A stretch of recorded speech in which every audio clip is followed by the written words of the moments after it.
ನಮಸ್ಕಾರ ಸ್ನೇಹಿತರೆ, one step to success ಚಾನಲ್ಗೆ ತಮ್ಮೆಲ್ಲರಿಗೂ ಕೂಡ ಸ್ವಾಗತ. ಸ್ನೇಹಿತರೆ, ಇವತ್ತಿನ ಒಂದು ವಿಡಿಯೋ ಸೆಷನ್ ತುಂಬ ಇಂಪಾರ್ಟೆಂಟ್. ಎಲ್ಲರೂ ಕೂಡ ಸೈಕಾಲಜಿ ಕ್ಲಾಸಸ್ಗಳನ್ನು ನೋಡ್ತಾ ಇರ್ತೀರಾ. ಸೊ ಶಿಕ್ಷಕರ ನೇಮಕಾತಿಗೆ ಸಂಬಂಧಪಟ್ಟಂತೆ PSTR ಆಗಿರಲಿ, GPSTR ಆಗಿರಲಿ, ಅಥವಾ HSTR ಆಗಿರಲಿ, ಅಥವಾ ಈವನ್ PU ಕಾಲೇಜ್ ಲೆಕ್ಚರ್ ಕೂಡ ಆಗಿರಲಿ, ಎಲ್ಲೆಲ್ಲ ಶೈಕ್ಷಣಿಕ ಮನೋವಿಜ್ಞಾನದ ತರಗತಿ ಬರುತ್ತೋ ಸೊ ಅಲ್ಲೆಲ್ಲ ಕೂಡ ತುಂಬಾ ಇಂಪಾರ್ಟೆಂಟ್ ಆದಂತಹ ಚಾಪ್ಟರ್ನ ಇವತ್ತು ನಾನು ತಗೊಂಡು ಬಂದಿದ್ದೀನಿ. ಅದು ಏನು ಅಂತ ಅಂದ್ರೆ ಶೈಕ್ಷಣಿಕ ಮನೋವಿಜ್ಞಾನಕ್ಕೆ ಸಂಬಂಧಪಟ್ಟಂತ ಟಾಪ್ ಅಲ್ಲಿರ್ತಕ್ಕಂತಹ ಇಯರ್ಸ್ಗಳನ್ನ ತಗೊಂಡು ಬಂದಿದ್ದೀನಿ. ಯಾವ್ಯಾವ ಇಯರ್ ಅಲ್ಲಿ ಶೈಕ್ಷಣಿಕ ಮನೋವಿಜ್ಞಾನದ ಒಂದು ಶಾಖೆಯಲ್ಲಿ ಏನೆಲ್ಲ ಬದಲಾವಣೆಗಳಾಯಿತು ಎಲ್ಲವನ್ನ ಸಂಪೂರ್ಣವಾಗಿ ನೋಡ್ತಾ ಹೋಗೋಣ ಸ್ನೇಹಿತರೆ. ಹಾಗಿದ್ರೆ ಈ ಒಂದು ಸೋರ್ಸ್ ನಮ್ದು ಎಲ್ಲಿ ತಗೊಂಡ್ ಬಂದಿದ್ದೀರಾ ಮೇಡಮ್ ಅಂತ ಕೇಳ್ಬೋದು. NCERT ಶೈಕ್ಷಣಿಕ ಮನೋವಿಜ್ಞಾನ PU first year text book ಇದಾಗಿರುತ್ತೆ. So this is the best book ಅಂತ ಹೇಳ್ಬೋದು. ಸ್ವತಃ ಸಿಲೆಬಸ್ ಅಲ್ಲೇ ಈ ಪುಸ್ತಕವನ್ನ ಕೊಟ್ಟಿದ್ದಾರೆ. ಸೊ ಇದನ್ನು ಕೂಡ ನೀವು ನೋಡ್ಕೋಬಹುದು. ಗವರ್ಮೆಂಟ್ ಸೈಕಾಲಜಿ ಬುಕ್ ಇದೆ, ಇದು PUC ಫಸ್ಟ್ ಇಯರ್. ಸ್ನೇಹಿತರೆ, ಈ ಒಂದು PDF ನಾನು ನನ್ನ ಟೆಲಿಗ್ರಾಮ್ ಗ್ರೂಪ್ ಅಲ್ಲಿ ಹಾಕಿರ್ತೀನಿ. ಬೇಕು ಅಂದ್ರೆ PUC first year, second year psychology ಬುಕ್ಗಳನ್ನು ಕೂಡ ಹಾಕಿರ್ತೀನಿ. ಸೊ ಹಾಗೆ ಡಿಸ್ಕ್ರಿಪ್ಷನ್ ಬಲ್ಲಿ ಕೊಟ್ಟಿರ್ತಕ್ಕಂತಹ ಟೆಲಿಗ್ರಾಮ್ ಲಿಂಕ್ಗೆ ಜಾಯಿನ್ ಆಗೋದ್ರ ಮೂಲಕ ಈ PDF ನೀವು ತಗೋಬಹುದು. ಓಕೆನಾ? ಸೊ ಹಾಗಾದ್ರೆ ಇವತ್ತಿನ ತರಗತಿನ ಸ್ಟಾರ್ಟ್ ಮಾಡೋಣ. ಸ್ಟಾರ್ಟ್ ಮಾಡೋಕ್ಕಿಂತ ಮುಂಚೆ ಯಾರೆಲ್ಲ ಹೊಸದಾಗಿ ಇವತ್ತಿನ ಚಾನಲ್ ನೋಡ್ತಾ ಇದ್ರೆ ಸಬ್ಸ್ಕ್ರೈಬ್ ಮಾಡ್ಕೊಳ್ಳಿ. ಪಕ್ಕದಲ್ಲೇ ಇರ್ತಕ್ಕಂತಹ ಬೆಲ್ ಬಟನ್ ಮೇಲೆ ಪ್ರೆಸ್ ಮಾಡಿದ್ರೆ ನಾನು ಮಾಡಿದ ಮೊದಲ ವಿಡಿಯೋ ನಿಮಗೆ ಸೇರುತ್ತೆ ಅಂತ ಹೇಳ್ತಾ, ಸ್ನೇಹಿತರೆ, 6ರಿಂದ 12ನೇ ತರಗತಿಯ LBA ಕ್ವಶನ್ ಆನ್ಸರ್ಸ್ ಇಂಗ್ಲಿಷ್ ಸಬ್ಜೆಕ್ಟ್ಗೆ ಸಂಬಂಧಪಟ್ಟಂತೆ ಆಲ್ರೆಡಿ ಮುಗ್ದಿದೆ. ಸೊ ಹಾಗಾಗಿ ಒನ್ ಸ್ಟೆಪ್ ಟು ಸಕ್ಸಸ್ ಚಾನಲ್ಗೆ ಹೋದಾಗ ನೀವು ಪ್ಲೇ ಲಿಸ್ಟ್ಗೆ ಹೋದ್ರೆ ಸೀರಿಯಲ್ ವೈಸ್ ಕಂಪ್ಯೂಟರ್ ಕ್ಲಾಸಸ್ ಸಿಗ್ತಾ ಇದೆ. ಅದ್ರ ಜೊತೆಗೆ ನಿಮಗೆ ಇಂಗ್ಲಿಷ್ ಸಬ್ಜೆಕ್ಟ್ ನ LBA ಕ್ವಶನ್ ಆನ್ಸರ್ ಸಿಗ್ತಾ ಇದೆ. ಸೊ ಹಾಗಾಗಿ ಅದನ್ನೆಲ್ಲ ಉಪಯೋಗ ಪಡ್ಕೊಳ್ಳಿ ಅಂತ ಇವತ್ತಿನ ತರಗತಿನ ಸ್ಟಾರ್ಟ್ ಮಾಡೋಣ ಸ್ನೇಹಿತರೆ. ಸೊ ನೋಡಿ, ಈ ಒಂದು ಟಾಪಿಕ್ ತುಂಬಾ ಇಂಪಾರ್ಟೆಂಟ್ ಅಂತ ಅನಿಸ್ತು ನನಗೆ. ಯಾಕಂತಂದ್ರೆ ಇಯರ್ ಮೇಲೆ ಇಲ್ಲಿವರೆಗೂ ಯಾರು ಕೂಡ ಸೈಕಾಲಜಿ ಮೇಲೆ ಕ್ಲಾಸಸ್ ಮಾಡಿಲ್ಲ. ಸೊ ಆದಷ್ಟು ನನಗೂ ನಿಮಗೆ ಡಿಫ್ರೆಂಟ್ ಆಗಿ ಕ್ಲಾಸಸ್ನ ಮಾಡಬೇಕು ಅಂತ ತರಗತಿಗಳನ್ನ ತಗೊಂಡು ಬರ್ತೀನಿ. ಹಾಗಾಗಿ ಈ ವಿಡಿಯೋಗಳನ್ನ ನಿಮ್ಮ ಫ್ರೆಂಡ್ಸ್ಗೆ ಶೇರ್ ಮಾಡಿ. ಸ್ನೇಹಿತರೆ, ಈ ಒಂದು ವಿಡಿಯೋಗೆ ಒಂದು ಲೈಕ್ನ ಕೊಡಿ. ಕ್ಲಾಸ್ನ ಸ್ಟಾರ್ಟ್ ಮಾಡೋಣ. ಅದ್ರ ಜೊತೆಗೆ ಹೈಪ್ ಮಾಡಿ ಪಾಯಿಂಟ್ಸ್ನ ಕೊಡಿ. ಓಕೆನಾ? ತರಗತಿ ಇಷ್ಟ ಆದರೆ ಇನ್ನು ಮುಂದೆ ಕ್ಲಾಸ್ನ ನೋಡ್ತಾ ಹೋಗಿ. ಸೊ ಹೈಪ್ ಮಾಡಿ ಪಾಯಿಂಟ್ಸ್ನ ಕೊಡಿ ಅಂತ ಹೇಳ್ತಾ ಬನ್ನಿ ಇವತ್ತಿನ ಒಂದು ಬೆಸ್ಟ್ ವಿಡಿಯೋ. ಸೈಕಾಲಜಿ ಕ್ಲಾಸಸ್ ಅಲ್ಲಿನೇ ಬೆಸ್ಟ್ ವಿಡಿಯೋ ಅಂತ ಹೇಳ್ಬೋದು. ಸೊ ಫಸ್ಟ್, ನಿಮ್ಗೆ ಆಲ್ರೆಡಿ ಗೊತ್ತಿರೋ ಹಾಗೆ 1879ರಲ್ಲಿ ಜರ್ಮನಿಯ ಲಿಪ್ಸಿಂಗ್ನಲ್ಲಿ ವಿಲ್ಹಮ್ ಊಂಟ್ ಅವರು ಪ್ರಥಮ ಬಾರಿಗೆ ಒಂದು ಪ್ರಯೋಗಾಲಯನ ಪ್ರಾರಂಭ ಮಾಡ್ತಾರೆ. ಇದು ಆಲ್ರೆಡಿ ಕಾಮನ್ ಆಗಿ ಎಲ್ಲರಿಗೂ ಗೊತ್ತಿರ್ತಕ್ಕಂಥದ್ದು ಅಂಡ್ ಮೋಸ್ಟ್ ಇಂಪಾರ್ಟೆಂಟ್. ತುಂಬಾ ಸಲ ಪ್ರಶ್ನೆ ಈ ಒಂದು ಏನು ಟಾಪಿಕ್ ಮೇಗಾಗಿದೆ. ಫಾರ್ ಎಕ್ಸಾಂಪಲ್, ಒಂದೊಂದ್ಸಲ ಇಯರ್ ಕೇಳಿದ್ದಾರೆ, ಪ್ರಯೋಗಾಲಯವನ್ನು ಯಾರು ಪ್ರಾರಂಭ ಮಾಡಿದ್ರು ಅಂತ ಕೇಳಿದ್ದಾರೆ, ಯಾವ ಪ್ಲೇಸ್ ಎಲ್ಲ ಆಯ್ತು ಅಂತ ಕೇಳಿದ್ದಾರೆ. ಟೋಟಲಿ ಈ ಒಂದು ಸೆಂಟೆನ್ಸ್, ಜಸ್ಟ್ ಇದೊಂದು ಸೆಂಟೆನ್ಸ್ ಅಲ್ಲಿ ಅಥವಾ ಒಂದು ಲೈನ್ ಅಲ್ಲಿ, ಒಂದು ವಾಕ್ಯದಲ್ಲಿ ಸ್ನೇಹಿತರೆ ಸುಮಾರು ನಿಮ್ಗೆ 3ರಿಂದ 4 ಪ್ರಶ್ನೆಗಳು ಉಂಟಾಗುತ್ತೆ. ಅಂಡ್ 3ರಿಂದ 4 ಪ್ರಶ್ನೆ ಇಲ್ಲಿವರೆಗೂ ಆಗ್ತಾನೆ ಬಂದಿದೆ ಸ್ನೇಹಿತರೆ. ಈ ಒಂದು ಇದ್ರ ಮೇಲೆನೆ, ಒಂದು ಇಯರ್ ಮೇಲೆ, ಇನ್ನೊಂದು ಪ್ಲೇಸ್ ಮೇಲೆ, ಮತ್ತೆ ಇದು ಯಾವ ದೇಶದಲ್ಲಿ ಇದೆ ಅಂತಕ್ಕಂಥದ್ದು, ಜರ್ಮನಿ. ಓಕೆ, ಜರ್ಮನಿಯ ಲಿಪ್ಸಿಂಗ್ ವಿಲಿಯಂ ಊಂಟ್ ಪ್ರಯೋಗಾಲಯ, ವೆರಿ ಇಂಪಾರ್ಟೆಂಟ್. ಇಷ್ಟು 4 ಟಾಪಿಕ್ ಮೇಲೆ ಸೂಪರ್ ಹಿಟ್ ಆದಂತ ಕ್ವಶನ್ಸ್ ಆಗಿದೆ. ಹಾಗಾಗಿ ಇದನ್ನ ನೀವು ಮಿಸ್ ಮಾಡ್ಕೊಳ್ಬೇಡಿ. ಓಕೆನಾ? ಎಸ್, 1879ರಲ್ಲಿ ಜರ್ಮನಿಯ ಲಿಪ್ಸಿಂಗ್ ಅಲ್ಲಿ ವಿಲಿಯಂ ಊಂಟ್ ಅವರು ಪ್ರಥಮ ಬಾರಿಗೆ ಮನೋವಿಜ್ಞಾನ ಪ್ರಯೋಗಾಲಯನ ಪ್ರಾರಂಭ ಮಾಡ್ತಾರೆ. ವೆರಿ ಇಂಪಾರ್ಟೆಂಟ್, ತುಂಬಾ ಸಲ ಕ್ವಶನ್ ಆಗಿದೆ. Okay, come to the next year. So ಯಾವ ಇಯರ್ ಬರುತ್ತೆ ಅಂದ್ರೆ 1890. ಓಕೆ, ಸೊ 1890ರಲ್ಲಿ ಸ್ನೇಹಿತರೆ ವಿಲಿಯಂ ಜೋನ್ಸ್, ನೋಡಿ ಅಲ್ಲಿ ವಿಲಿಯಂ ಊಂಟ್ ಇತ್ತು ಸ್ನೇಹಿತರೆ, ಇಲ್ಲಿ ಬನ್ನಿ ವಿಲಿಯಂ ಜೇಮ್ಸ್ ಅಂತ ಇದೆ. ಹೌದಾ? ಸೊ ಮನೋವಿಜ್ಞಾನದ ತತ್ವಗಳು ತುಂಬಾ ಸಲ ಕ್ವಶನ್ ಆಗಿದೆ. ಮನೋವಿಜ್ಞಾನದ ತತ್ವಗಳು ಎಂಬ ಗ್ರಂಥವನ್ನ ಪ್ರಕಟಿಸ್ತಾರೆ. ಸೊ ಸ್ನೇಹಿತರೆ, ಮನೋವಿಜ್ಞಾನದ ತತ್ವಗಳು ಯಾವ ಒಂದು ವಿಜ್ಞಾನಿ ಅಂದ್ರೆ ವಿಲಿಯಂ ಜೋನ್ಸ್ ಆಗಿರ್ತಾರೆ. ಮತ್ತೆ ಇಯರ್ ನೆನ್ಪಿಟ್ಕೋಬೇಕು. ಇದ್ರ ಮೇಲೆ 2 ಕ್ವಶನ್ಸ್ ಆಗ್ತಕ್ಕಂತಹ ಒಂದು ಗ್ಯಾರಂಟಿ ಇದೆ. ಓಕೆನಾ? ಮನೋವಿಜ್ಞಾನದ ತತ್ವಗಳು ತುಂಬಾ important. Come to next. So ನೋಡಿ, 1895ರಲ್ಲಿ ಕ್ರಿಯಾತ್ಮಕವಾದ ಮನೋವಿಜ್ಞಾನದ ಒಂದು ಅಂಗವಾಗಿ ರೂಪುಗೊಂಡಿತ್ತು. ನೋಡಿ, ಕ್ರಿಯಾತ್ಮಕವಾದ ಅಂತಕ್ಕಂಥದ್ದು ಮನೋವಿಜ್ಞಾನದ ಒಂದು ಅಂಗವಾಗಿ ರೂಪುಗೊಳ್ಳುತ್ತೆ. ಸೊ 1900ರಲ್ಲಿ ವೆರಿ ಇಂಪಾರ್ಟೆಂಟ್, ಸಿಗ್ಮಂಡ್ ಫ್ರಾಯ್ಡ್ ಅವರು ಮನೋವಿಶ್ಲೇಷಣೆಯನ್ನು ಅಭಿವೃದ್ಧಿಪಡಿಸ್ತಾರೆ. ಸೊ ಸಿಗ್ಮೆಂಟ್ ಫ್ರೆಂಡ್ ಅವರ ನಿಮಗೆ ಮನೋವಿಶ್ಲೇಷಣಾ ಸಿದ್ಧಾಂತ ಆಲ್ರೆಡಿ ಗೊತ್ತಿರ್ತಕ್ಕಂಥದ್ದು. ಸೊ ಇದು ಯಾವಾಗ ಅಭಿವೃದ್ಧಿ ಪಡಿಸಿದ್ರು ಅಂದರೆ 1900 ವೆರಿ ಇಂಪಾರ್ಟೆಂಟ್. ಇದು ಕೂಡ ತುಂಬ ಇಂಪಾರ್ಟೆಂಟ್. ಸೊ ಅದಕ್ಕೆ ನಾನು ನಿಮ್ಗೆ ಹೇಳ್ತಾ ಇದ್ದೀನಿ, ಪ್ರತಿಯೊಂದು ಇಯರು ಪ್ರತಿಯೊಂದು ವಿಜ್ಞಾನಿ ಕೂಡ ತುಂಬ ಅಂದರೆ ತುಂಬ ಇಂಪಾರ್ಟೆಂಟ್ ಆಗಿದೆ ಸ್ನೇಹಿತರೆ. ಈ PDF ಮಿಸ್ ಮಾಡ್ಕೋಬೇಡಿ, ಯಾಕಂದರೆ ಯಾರಿಗೂ ಕೂಡ ವಿಡಿಯೋ ಪಾಸ್ ಮಾಡಿ ರೈಟ್ ಮಾಡೋಕ್ಕಾಗೋದಿಲ್ಲ. ಹಾಗಾಗಿನೇ ನಾನು ನಿಮ್ಮ ಡಿಸ್ಕ್ರಿಪ್ಷನ್ ಬಾಕ್ಸಲ್ಲಿ ಏನು ಮಾಡಬೇಕು, ಟೆಲಿಗ್ರಾಮ್ ಚಾನಲ್ ಇದೆ ನಂದು, ಒನ್ ಸ್ಟೆಪ್ ಟು ಸಕ್ಸಸ್ ಅಂತ. ಸೊ ಚಾನಲ್ಗೆ ಜಾಯಿನ್ ಆದರೆ ನಾನು ಏನು ತರಗತಿ ಮಾಡಿದ್ರು ಕೂಡ PDF ಹಾಕ್ತೀನಿ, ಪಡ್ಕೊಳ್ಳಿ ಸ್ನೇಹಿತರೆ, free of cost. Okay, so ಬನ್ನಿ. ಸೊ ಎಲ್ಲರೂ ಕೂಡ ವಿಡಿಯೋ ಇಷ್ಟ ಆಗ್ತಾ ಇದ್ರೆ ದಯವಿಟ್ಟು ಹೈಪ್ ಮಾಡಿ ಸ್ನೇಹಿತರೆ. ಹೈಪ್ ಮಾಡೋದ್ರಿಂದ ನನ್ನ ಈ ಒಂದು ಏನು ಯೋಜನೆ ಹಾಕೊಂಡಿದ್ದೀನಿ ಅಥವಾ ಇದೊಂದು ಪ್ಲ್ಯಾನ್ ನಿಮಗೆ ತುಂಬ ಹೆಲ್ಪ್ ಆಗುತ್ತೆ ಅಂತ ನಂಗೆ ಅನ್ನಿಸ್ತು. ಸೊ ಅದನ್ನೆಲ್ಲ ರೆಡಿ ಮಾಡಿಕೊಂಡು ನಿಮಗೆ ಮುಂದೆ ಕ್ಲಾಸ್ ಮಾಡ್ತಿದ್ದೀನಿ ಅಂದರೆ ದಯವಿಟ್ಟು ಪ್ರತಿಯೊಬ್ಬರು ಯಾರೆಲ್ಲ ವಿಡಿಯೋ ನೋಡ್ತಾ ಇದ್ದಾರೆ ಎಲ್ಲರೂ ಹೈಪ್ ಮಾಡಿ ಪಾಯಿಂಟ್ಸ್ನ ಕೊಡ್ತಾ ಹೋಗಿ. ಓಕೆನಾ? ಸೊ ಇದರಿಂದ ನನಗೆ ಇನ್ನೂ ಹೆಚ್ಚು ತರಗತಿ ಮಾಡಲಿಕ್ಕೆ ಹೆಲ್ಪ್ ಆಗುತ್ತೆ. ಓಕೆ, ಸೊ ಬನ್ನಿ ನೆಕ್ಸ್ಟ್. 1904 ನೋಡಿ, ಇವಾನ್ ಪಾವಲೋವಾ, ನಿಮ್ಗೆ ಆಲ್ರೆಡಿ ಗೊತ್ತಿದೆ ಪಾವಲೋವಾ. ಓಕೆ, ಸೊ ಪಾವಲೋವರ ಬಗ್ಗೆ ಆಲ್ರೆಡಿ ಗೊತ್ತಿದೆ. ಇವರು ಜೀರ್ಣಾಂಗ ವ್ಯವಸ್ಥೆಯ ಮೇಲಿನ ಅವರ ಕಾರ್ಯಕ್ಕಾಗಿ ನೊಬೆಲ್ ಪ್ರಶಸ್ತಿ ಸಿಗತ್ತೆ. ಹೌದಾ? ಈ ಪ್ರತಿಕ್ರಿಯೆಗಳ ಅಭಿವೃದ್ಧಿ ತತ್ವಗಳನ್ನು ಅರ್ಥ ಮಾಡಿಕೊಳ್ಳಲು ಇವರಿಗೆ ಸೊ ಅರ್ಥ ಮಾಡಿಕೊಳ್ಳಲು ಕಾರಣ ಆಗುತ್ತೆ. ಸ್ನೇಹಿತರೆ, ನಿಮ್ಗೆ ಒಂದು ಕ್ವಶನ್ ಏನಾಗ್ಬೋದು ಅಂದರೆ, ಸೊ ನೋಡಿ, ಪಾವಲೋವ್ ಅವರು ನಮ್ಮ ಒಂದು ಶೈಕ್ಷಣಿಕ ಮನೋವಿಜ್ಞಾನದಲ್ಲಿ ತುಂಬ ಇಂಪಾರ್ಟೆಂಟ್ ಆದಂತಹ ರೋಲ್ನ ಪ್ಲೇ ಮಾಡ್ತಾರೆ. ಸೊ ಹಾಗಾಗಿ ನಿಮಗೆ MCQ ಅಲ್ಲಿ ಸೊ ಯಾವ ಒಂದು ವಿಭಾಗದಲ್ಲಿ ಅವರಿಗೆ ನೊಬೆಲ್ ಪ್ರಶಸ್ತಿ ಸಿಕ್ತು ಅಂತ ಕೇಳಿದಾಗ ಸೊ ನಮ್ಗೆ ಕಾಮನ್ ಆಗಿ ಏನು ಅನ್ಸುತ್ತೆ, ಸೊ ಶೈಕ್ಷಣಿಕ ಮನೋವಿಜ್ಞಾನದಲ್ಲಿ ಸೊ ಶಿಕ್ಷಣ ಕ್ಷೇತ್ರಕ್ಕೆ ಸಂಬಂಧಪಟ್ಟಂಗೆ ಸಿಕ್ಕಿರಬಹುದು ಅಂತ ಅನ್ಸುತ್ತೆ.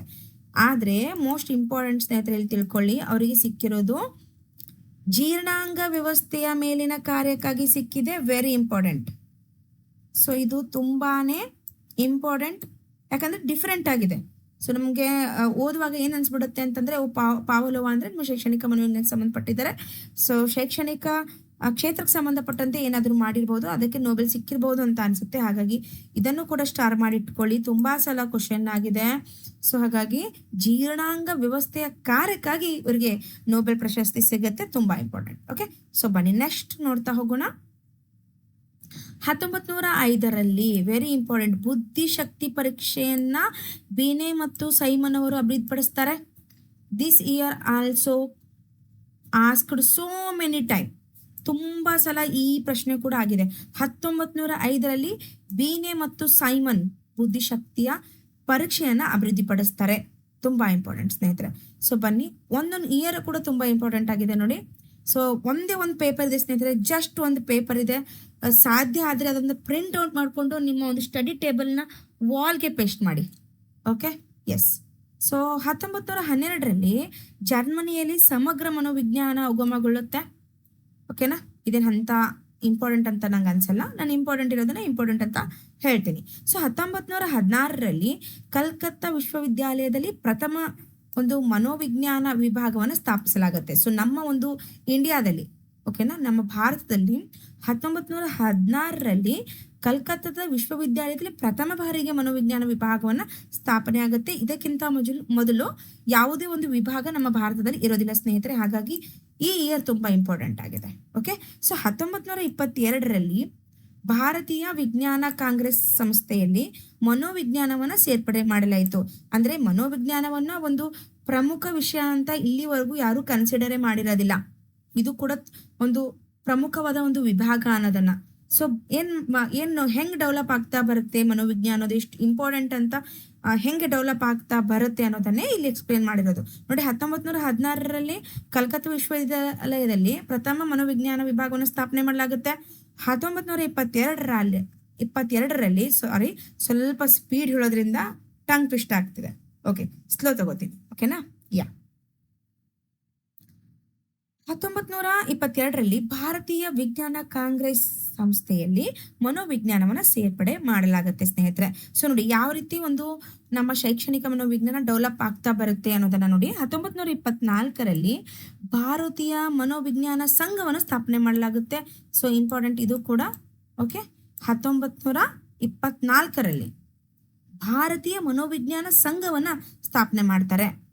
ಎಸ್, 1924 ನೋಡಿ, ಅದೇ ಸೇಮ್ ಇಯರ್ ಅಲ್ಲಿ ಜಾನ್ ಬಿ ವ್ಯಾಟ್ಸನ್ ಅವರು ವರ್ತಮ ಏನು ವರ್ತನವಾದವನ್ನ ಪ್ರಕಟಿಸ್ತಾರೆ. ಇದು ವರ್ತನವಾದ ನಾಂದಿಗೆ ಕಾರಣ ಆಗತ್ತೆ. ಸೊ ಈ ವರ್ತನೆಯಿಂದನೇ ಇಡೀ ಸೈಕಾಲಜಿ ಅನ್ನೋದು ಒಂದು ಹೊಸ ಟರ್ಮ್ನೇ ಪಡ್ಕೊಳುತ್ತೆ. ನಿಮ್ಗೆಲ್ಲ ಗೊತ್ತಿದೆ, ಓಕೆನಾ? Very important. ನೋಡಿ, 1924ರಲ್ಲಿ ಭಾರತದಲ್ಲಿ ಒಂದು ಮನೋವಿಜ್ಞಾನ ಸಂಘವನ್ನು ಸ್ಥಾಪನೆ ಮಾಡಲಾಯಿತು. ಅದೇ 1924ರಲ್ಲಿ JB ವ್ಯಾಟ್ಸನ್ ಅವರು ವರ್ತನವಾದವನ್ನು ಕೂಡ ಪ್ರಕಟಣೆ ಮಾಡ್ತಾರೆ ಅಲ್ವಾ? ಎಸ್. ಸೊ ಕ್ಲಾಸ್ ತುಂಬಾ ಇಂಟ್ರೆಸ್ಟಿಂಗ್ ಇದೆ ಸ್ನೇಹಿತರೆ. ಸೊ ಇಯರ್ ವೈಸ್ ನಮಗೆ ಈ PDF ಸಿಕ್ಕಿರೋದೇ ಒಂದು ನನಗೆ ಖುಷಿ. ಓಕೆ, ನಾನು ಹಾಗೆ ರೀಡ್ ಮಾಡ್ತಾ ಇರುವಾಗ ಈ PDF ಸಿಕ್ತು. ಸೊ ನಾನು ನಿಮ್ಮೆಲ್ಲರ ಜೊತೆ ಇದನ್ನ ಹಂಚ್ಕೋತಾ ಇದ್ದೀನಿ. ಸೊ ನೋಡಿ, 1928ರಲ್ಲಿ NN ಸೇನ್ಗುಪ್ತಾ ಮತ್ತು ರಾಧಾ ಕಮಲ್ ಮುಖರ್ಜಿ ಅವರಿಂದ ಸಾಮಾಜಿಕ ಮನೋವಿಜ್ಞಾನ ಎಂಬ ಪ್ರಥಮ ಪುಸ್ತಕವನ್ನ ಲಂಡನ್ ಅಲೆನ್ ಅಶ್ವಿನ್ ಅವರು ಪ್ರಕಟಣೆ ಮಾಡ್ತಾರೆ. ನೋಡಿ, ವೆರಿ ಇಂಪಾರ್ಟೆಂಟ್. ಸೊ ಡೈರೆಕ್ಟ್ ಆಗಿ ನಿಮ್ಗೆ ಸಾಮಾಜಿಕ ಮನೋವಿಜ್ಞಾನ ಎಂಬ ಪ್ರಥಮ ಪುಸ್ತಕ ಪ್ರಕಟಣೆ ಯಾವಾಗ ಇದು ಅಂತ ಕೇಳ್ಬೋದು, 1928ರಲ್ಲಿ. ಸೊ ಇದನ್ನ ಯಾರು ಪ್ರಕಟಣೆ ಮಾಡ್ತಾರೆ ಅಂದ್ರೆ ಲಂಡನ್ನ ಅಲೆನ್ ಅಶ್ವಿನ್ ಅನ್ನೋರು ಲಂಡನ್ನಲ್ಲಿ ಇದನ್ನ ಪ್ರಕಟಣೆ ಮಾಡ್ತಾರೆ. ಇಷ್ಟು ನೆನ್ಪಿಟ್ಕೊಳ್ಳಿ. ಓಕೆ, ಇನ್ನು 1949ರಲ್ಲಿ ಭಾರತದ ರಕ್ಷಣಾ ವಿಜ್ಞಾನ ಸಂಸ್ಥೆಯ ಮನೋವೈಜ್ಞಾನಿಕ ಸಂಶೋಧನಾ ವಿಭಾಗವನ್ನ ಸ್ಥಾಪಿಸಲಾಗುತ್ತೆ. ನೋಡಿ, ಭಾರತದ ರಕ್ಷಣಾ ವಿಜ್ಞಾನ ಸಂಸ್ಥೆಯ ಮನೋವೈಜ್ಞಾನಿಕ ಒಂದು ಸಂಶೋಧನಾ ವಿಭಾಗವನ್ನ ಸ್ಥಾಪನೆ ಮಾಡಲಾಗುತ್ತೆ. Very important.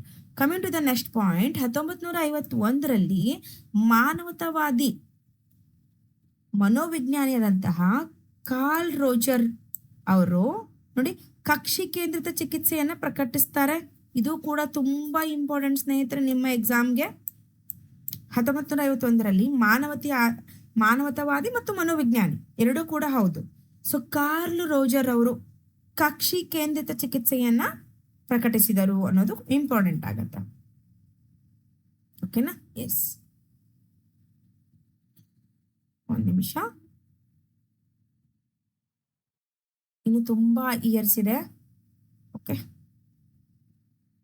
ಯಾ. ಸೊ ನೋಡಿ, 1953ರಲ್ಲಿ BF ಸ್ಕಿನ್ನರ್, ನಿಮ್ಗೆ ಆಲ್ರೆಡಿ ಗೊತ್ತಿರ್ತಕ್ಕಂಥದ್ದು BF ಸ್ಕಿನ್ನರ್ ಅವರು. ಸೊ ಇವರು ಎಸ್ ವಿಜ್ಞಾನ ಮತ್ತು ಮಾನವನ ವರ್ತನೆ ಎಂಬ ಗ್ರಂಥವನ್ನ ಪ್ರಕಟಿಸ್ತಾರೆ. ವೆರಿ ಇಂಪಾರ್ಟೆಂಟ್ ಸ್ನೇಹಿತರೆ.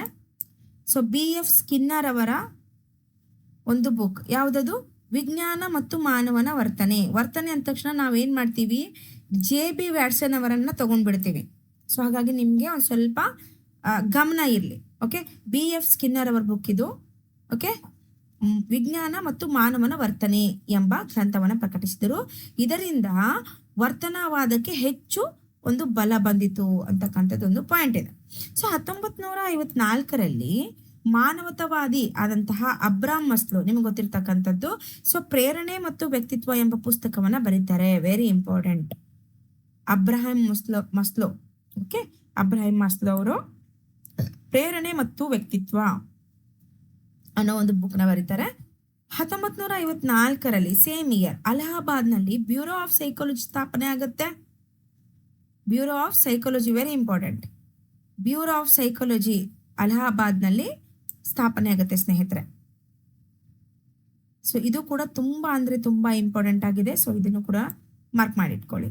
So come to the next year 1955. 1955ರಲ್ಲಿ ನಮ್ಮ ಕರ್ನಾಟಕ.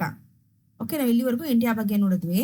ಸೊ ಬೆಂಗಳೂರಿನಲ್ಲಿ ರಾಷ್ಟ್ರೀಯ ಮಾನಸಿಕ ಆರೋಗ್ಯ ಮತ್ತು ನರವಿಜ್ಞಾನ ಸಂಸ್ಥೆಯನ್ನ ಸ್ಥಾಪನೆ ಮಾಡಲಾಗತ್ತೆ. ಅದನ್ನೇ ನಾವು ಇಲ್ಲಿ ಈಗ ನಿಮಾನ್ಸ್ ಅಂತ ಕರಿತೀವಿ.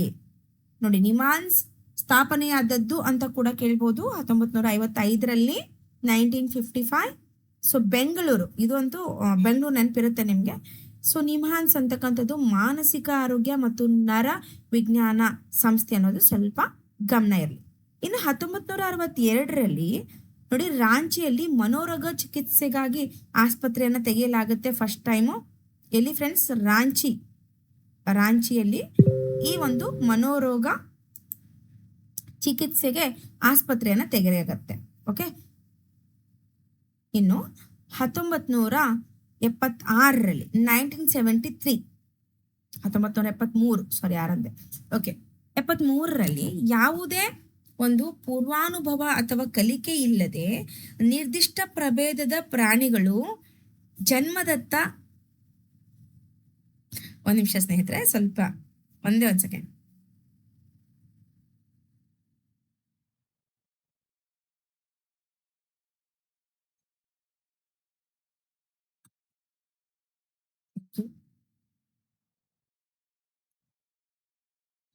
ಸೊ ಒಂದ್ಸಲ ರಿಪೀಟ್ ಮಾಡೋಣ. 1973ರಲ್ಲಿ ಯಾವುದೇ ಒಂದು ಪೂರ್ವಾನುಭವ ಅಥವಾ ಕಲಿಕೆ ಇಲ್ಲದೆ ನಿರ್ದಿಷ್ಟ ಪ್ರಭೇದದ ಪ್ರಾಣಿಗಳ ಜನ್ಮದತ್ತ ವರ್ತನಾ ವೈವಿಧ್ಯದ ಬಗ್ಗೆ ನಡೆಸಿದ ಅಧ್ಯಯನಕ್ಕಾಗಿ ನೋಡಿ ಕೋರ್ನಾರ್ಡ್ ಲಾರೆಂಜ್ ಮತ್ತು ನಿಕೋ ಟೆಂಬರ್ಜಿನ್ ಅಂತ ಬರ್ತಾರೆ. ಓಕೆನಾ, ಟಿಮ್ ಬರ್ಜಿನ್ ಅವರವರಿಗೆ ನೋಬೆಲ್ ಪ್ರಶಸ್ತಿ ಸಿಕ್ಕಿದೆ. ವೆರಿ ಇಂಪಾರ್ಟೆಂಟ್ ಸ್ನೇಹಿತರೆ. ಇದು ಕೂಡ ಸ್ವಲ್ಪ ಡಿಫ್ರೆಂಟ್ ಆಗಿ ಕ್ವಶನ್ಸ್ ತೆಗಿಬಹುದು, ಹಾಗಾಗಿ ಇದನ್ನ ಹೇಳ್ತಾ ಇದ್ದೀನಿ. And coming to the next point, 1978ರಲ್ಲಿ ಓಕೆ, ಸೊ 1978 ತೀರ್ಮಾನ ಕೈಗೊಳ್ಳುವ ಬಗ್ಗೆ ಹರ್ಬರ್ಟ್ ಸೈಮನ್ ಮಾಡಿದ ಅಧ್ಯಯನಕ್ಕೆ ನೋಬೆಲ್ ಪ್ರಶಸ್ತಿ ಸಿಗುತ್ತೆ. ತೀರ್ಮಾನ ಕೈಗೊಳ್ಳುವ ಬಗ್ಗೆ ಅಂತ ಕೊಟ್ಟಿದ್ದಾರೆ ಅವರು. ಸೊ ಯಾವುದ್ರ ಬಗ್ಗೆ ಅಂತ ಕೊಟ್ಟಿಲ್ಲ, ಜಸ್ಟ್ ಮೇಕಿಂಗ್ ಡಿಸಿಷನ್ ಅನ್ನೋದು ಮಾತ್ರ ಕೊಟ್ಟಿದ್ದಾರೆ. ಓಕೆನಾ. ಇನ್ನು 1981 ಓಕೆ 1981 ಮೆದುಳಿನಲ್ಲಿ ದೃಷ್ಟಿಕೋಶಗಳು ನೋಡಿ, ಮೆದುಳಿನಲ್ಲಿ ದೃಷ್ಟಿಕೋಶಗಳು ಎಂಬ ಬಗ್ಗೆ ನಡೆಸಿದ ಅಧ್ಯಯನಕ್ಕಾಗಿ ಡೇವಿಡ್ ಹ್ಯೂಬೆಲ್ ಮತ್ತು ಯಾರಿಗೆ ಟಾರ್ಸ್ಟನ್ ವೈಸಲ್ ಅವರಿಗೆ ನೋಬೆಲ್ ಪ್ರಶಸ್ತಿ ಸಿಕ್ಕಿದೆ.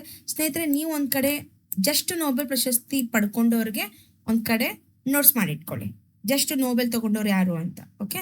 ಇನ್ನು 1981ರಲ್ಲಿ ಸೇಮ್ ಇಯರ್ ಮೆದುಳಿನ ವಿದಳನದ ಬಗ್ಗೆ ನಡೆಸಿದ ಅಧ್ಯಯನಕ್ಕೆ ರೋಜರ್ ಸ್ಪಿರಿ ಇವರಿಗೆ ನೋಬೆಲ್ ಪ್ರಶಸ್ತಿ ಸಿಕ್ಕಿದೆ. ಸೊ ಯಾರಿಗೆಲ್ಲ ನೋಬೆಲ್ ಪ್ರಶಸ್ತಿ ಸಿಕ್ಕಿದೆ, ಯಾವುದಕ್ಕಾಗಿ ಸಿಕ್ಕಿದೆ ಅಂತ ನೀವೇ ಒಂದು ನೋಟ್ಸ್ ಮಾಡ್ಕೊಂಡು ಇದನ್ನು ಕೂಡ ವಾಲ್ಗೆ ಪೇಸ್ಟ್ ಮಾಡಿ, ಅಥವಾ ಇದನ್ನೇ ಪ್ರಿಂಟ್ಔಟ್ ತೆಗೆದುಕೊಂಡು ಸ್ವಲ್ಪ ಯಾವುದೆಲ್ಲ ಇಂಪಾರ್ಟೆಂಟ್ ಅಂತ ಹೇಳಿದೆ ಅದಕ್ಕೆ ಸ್ವಲ್ಪ ಸ್ಟಾರ್ ಮಾರ್ಕ್ ಹಾಕಿ ಸ್ವಲ್ಪ ಹೈಲೈಟರ್ನ ಯೂಸ್ ಮಾಡಿಕೊಂಡು ಮೆಮೊರಿ ನೀವು ಪದೇ ಪದೇ ಓದ್ತಾ ಹೋಗಿ ಸ್ನೇಹಿತರೆ. ಪದೇ ಪದೇ ಓದೋದ್ರಿಂದ ಇಯರ್ ನೆನಪಿರುತ್ತೆ, ಅದು ಒಂದೇ ಟ್ರಿಕ್. ಯಾಕಂದ್ರೆ ಫಸ್ಟ್ ಆಫ್ ಆಲ್ ಯಾರಿಗೂ ಇಯರ್ ನೆನಪಿರೋದಿಲ್ಲ. ಓಕೆನಾ, ಯಾರಿಗೂ ಅಂತಂದ್ರೆ 80% ಜನಕ್ಕೆ ಇಯರ್ ನೆನಪಿರೋದಿಲ್ಲ ಅನ್ನೋದು ನನ್ನ ಒಪಿನಿಯನ್. ನಿಮ್ಗಿರ್ಬೋದೇನೋ ಮೇ ಬಿ. ಓಕೆ, ಸ್ವಲ್ಪ ತೊಂದರೆ ಆಗುತ್ತೆ ಅದರಲ್ಲಿ. ಇನ್ನು 1989ರಲ್ಲಿ 1989ರಲ್ಲಿ ರಾಷ್ಟ್ರೀಯ ಮನೋವಿಜ್ಞಾನ ಅಕಾಡೆಮಿಯನ್ನು ಭಾರತದಲ್ಲಿ ಸ್ಥಾಪನೆ ಮಾಡಲಾಯಿತು. ವೆರಿ ಇಂಪಾರ್ಟೆಂಟ್ ನೋಡಿ, ರಾಷ್ಟ್ರೀಯ ಮನೋವಿಜ್ಞಾನ ಅಕಾಡೆಮಿ 1989ರಲ್ಲಿ ಸ್ಥಾಪನೆ ಆಗುತ್ತೆ. ಇನ್ನು 1997ರಲ್ಲಿ 1997ನಲ್ಲಿ ರಾಷ್ಟ್ರೀಯ ಮೆದುಳು ಸಂಶೋಧನಾ ಕೇಂದ್ರವನ್ನ ಹರಿಯಾಣದ ನೋಡಿ ಗುರ್ಗಾಂವ್ ಅಲ್ಲಿ ಸ್ಥಾಪನೆ ಮಾಡಲಾಗುತ್ತೆ ಸ್ನೇಹಿತರೆ. ಗುರ್ಗಾಂವ್ ಅಲ್ಲಿ ಸ್ಥಾಪನೆ ಮಾಡಲಾಗುತ್ತೆ. ಇನ್ನು 2002 ಅನಿಶ್ಚಿತತೆಯಲ್ಲಿ ಮಾನವನ ತೀರ್ಪು ಹಾಗೂ ತೀರ್ಮಾನ ಕೈಗೊಳ್ಳುವಿಕೆ ಎಂಬ ಸಂಶೋಧನೆಗಾಗಿ ಡೇನಿಯಲ್ ಕನ್ಹೆಮನ್ ನೋಬೆಲ್ ಪ್ರಶಸ್ತಿಯನ್ನು ಪಡ್ಕೊಂಡಿದ್ದಾರೆ. Very important. ಇನ್ನು 2005ರಲ್ಲಿ ಆರ್ಥಿಕ ವರ್ತನೆಯಲ್ಲಿ ಸಂಘರ್ಷ ಮತ್ತು ಸಹಕಾರವನ್ನು ಅರ್ಥ ಮಾಡಿಕೊಳ್ಳಲು ಕ್ರೀಡಾ ಸಿದ್ಧಾಂತದ ಅನ್ವಯ ಎಂಬ ಬಗ್ಗೆ ಅಧ್ಯಯನ ಮಾಡಿದ್ದಕ್ಕಾಗಿ ಥಾಮಸ್ ಶೆಲ್ಲಿಂಗ್ ಅವರಿಗೆ ನೋಬೆಲ್ ಪ್ರಶಸ್ತಿ ಸಿಕ್ಕಿದೆ.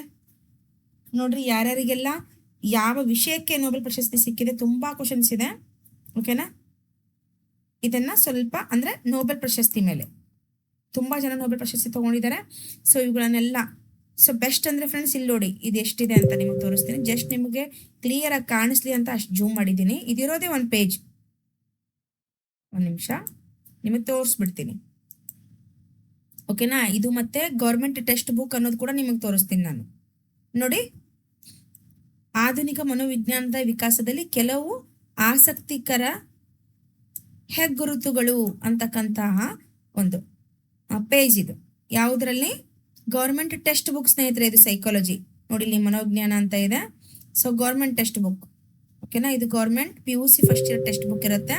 ಸೊ ನೋಡಿ, ಈ ಒಂದು ಜಸ್ಟ್ ಸಿಂಗಲ್ ಒಂದು ಪೇಪರ್ನ ನೀವು ಪ್ರಿಂಟ್ಔಟ್ ತಗೊಂಡು ವಾಲ್ ಮೇಲೆ ಪೇಸ್ಟ್ ಮಾಡಿ, ಇಲ್ಲ ಅಂದರೆ ನೀವೇ ನೀಟಾಗಿ ಬರೆದ್ಬಿಟ್ಟು ಪೇಸ್ಟ್ ಮಾಡಿ. ವಾಟ್ ಎವರ್ ಇಟ್, ನೀವು ನೆನ್ಪು ಮಾಡ್ಕೊಳ್ಳಿಕ್ಕೆ ಇದು ಬೆಸ್ಟ್ ಟ್ರಿಕ್ ಅಂತ ಹೇಳ್ತೀನಿ.